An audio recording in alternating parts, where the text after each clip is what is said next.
Welcome to part 2 of how to make your first resume. In this video, we'll talk about the best resume format.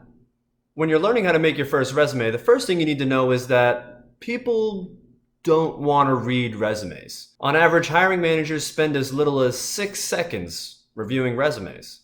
Not a lot of time to make a great impression. Do you agree with that? That's why your resume needs to be clean and easy to read, and you need to get your selling points across as efficiently as possible. Microsoft Word does have free resume templates that you can use, or you can go in the description below and follow the link for my free resume building guide. It's pretty good stuff. Pretty good. The major sections of your resume are going to be your contact information, education, work experience, and additional information.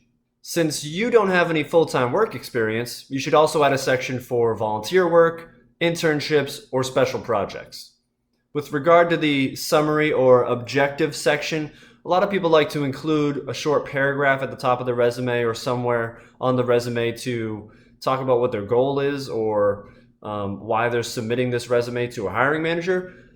I don't think it's important to have that because the person probably knows your goal is to land the job that you've applied for. So I don't recommend using that, but if that's your cup of tea, go right ahead. Order of importance is very important for your resume. So your contact information will always go at the top. You want people to know who you are and how they can contact you. Sort of important for getting jobs, believe it or not. From there, the rest of your resume will have the most important sections at the top, descending down towards the least important sections.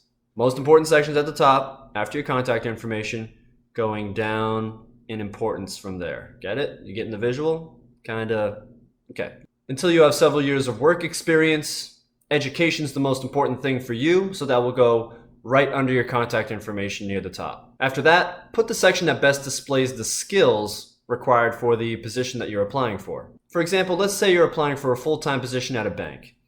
Any volunteer work or internship experience that has to do with finances, numbers, or even computers is a lot more useful than that part-time summer job you had folding socks at Macy's.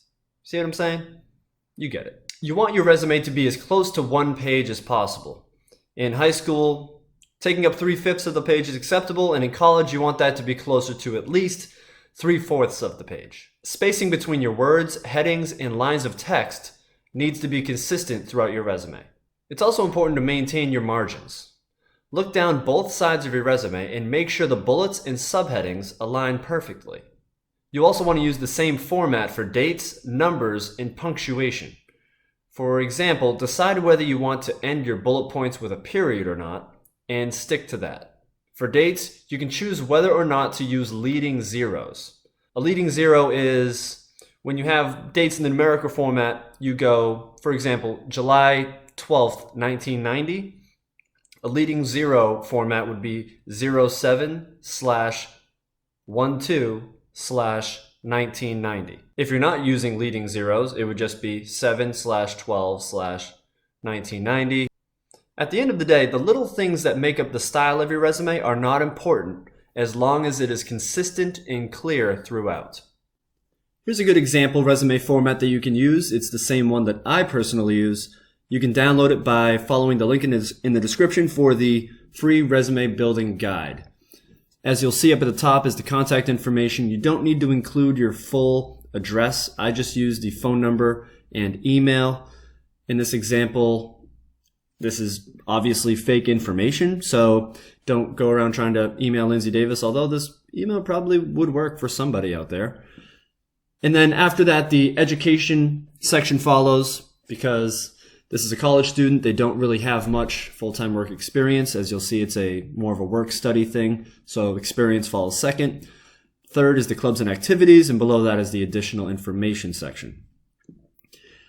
Overall, when you're talking about the university or organization or the club, I basically have those in bold and all capitals so they can kind of set the tone for the rest of the section and make everything really stand out. As you'll see, the theme of the day is consistency, so you'll see that for every section no matter what it is. So the name of the project, that's fully bolded and it's all capital letters. Under that, I do not capitalize the name of the position, the degree that you're pursuing, what your role was in the club, that sort of thing. I don't capitalize that. And then underneath, I might add some smaller font with italics, without bold, to just give a short description as to what campus coffee is. So in this case, I say student-run coffee shop on really good university campus. Moving to the right side of the page, I have the city in bold for where the university or job is located, and I italicize and unbold the dates that you were either pursuing that education or working in that role as a marketing manager for Campus Coffee. Now, talking more in terms of pure format, I like to really look at the margins first. So along the left side, you'll see everything is flush with the left side of the margin. The space between the bullets and the first letter of each bullet is consistent throughout. And another thing that a lot of people miss, but is also really important, is the second line of each bullet falls directly under the first line of each bullet. On the right side, you'll see the city and dates also flush with the margin over here. That is good. That's what you want to do. And just throughout, the consistency is clear. So, nothing runs short over here. This line, isn't in over here. The spacing between the section and the first job in each section, or the first school in each section, is consistent. The fonts throughout are the same for all the different sections and the different ways that you want to convey your information. So this is really just a good basic way to format your resume. It gets the information across really quickly. Your eyes immediately go to the different sections, and within that, they follow down to either the school, the organization, and then the bullets.